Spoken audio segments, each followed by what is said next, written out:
According to Rolling Stone and Music Business Worldwide, Universal Music Publishing Group has purchased Bob Dylan's Peerless songwriting catalog for hundreds of millions of dollars.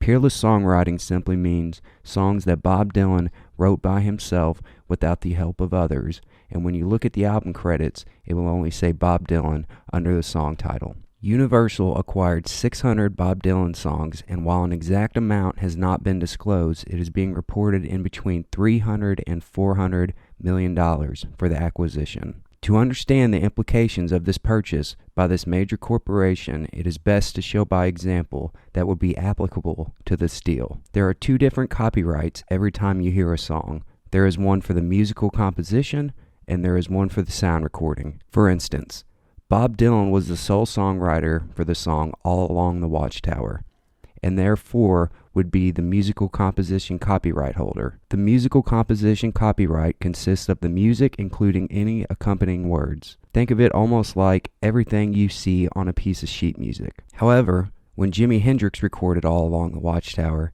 a separate sound recording copyright was created that Jimi Hendrix would own in theory. The actual recording itself you hear is the sound recording copyright. Bob Dylan still holds the musical composition copyright, but will not own the sound recording copyright, as Jimi Hendrix was to license it, credit Bob Dylan, and account to Dylan for any money owed for the musical composition copyright to release it. When you listen to the recording of Jimi Hendrix's version of All Along the Watchtower on Spotify, even YouTube, or buy Jimi Hendrix classic album Electric Ladyland on vinyl, which includes All Along the Watchtower on it, Bob Dylan should in theory be receiving monies owed to the musical composition copyright holder for that song, while Jimi Hendrix would receive the monies from the sound recording copyright. If you look at side D of Electric Ladyland, you will see Dylan after All Along the Watchtower, which gives Bob Dylan the songwriting credit for the song recorded by Hendrix. That is what is at stake here. Further, let's simply look at Bob Dylan's Greatest Hits Volume 1 that was released in 1967 and includes the following compositions: Rainy Day Woman number 12 and 35, Blowin' in the Wind, The Times They Are A-Changin', It Ain't Me Babe, Like a Rolling Stone, Mr. Tambourine Man, Subterranean Homesick Blues, I Want You, Positively 4th Street, and Just Like a Woman. Now look at the album credits on the inner sticker of the vinyl.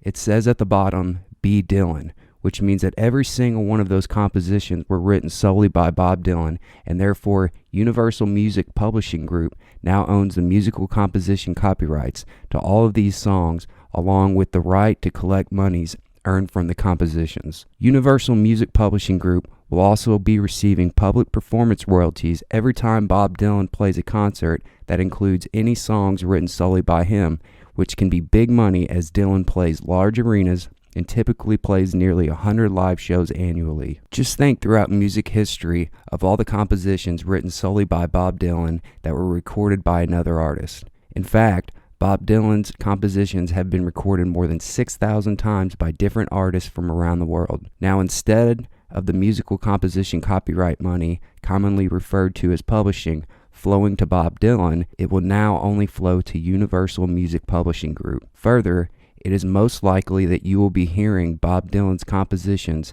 in commercials more often than we are accustomed to, as Bob Dylan is no longer the individual who can say no. Now the key is held by a major publicly traded corporation whose legal duty it is to report more and more profits to the shareholders. Now understand that the monthly subscription service you pay for Spotify or other music streaming platforms will be going up, as if you are noticing more and more copyright acquisitions are taking place by major corporations. Everyone is aware of how poorly artists are paid from streaming services, but does anyone really believe that a major corporation that will be holding all of the cards will take these low payments lying down? Of course not. These corporations will expect more money from your music streaming companies. And will the streaming companies be willing to make less money? Of course not. Therefore, where will they get the extra money from? Most likely by raising your monthly fee. Spotify is a publicly traded company, which means that it is their lawful duty to show more and more profits to the shareholders. Do you regret giving your CD collection away yet?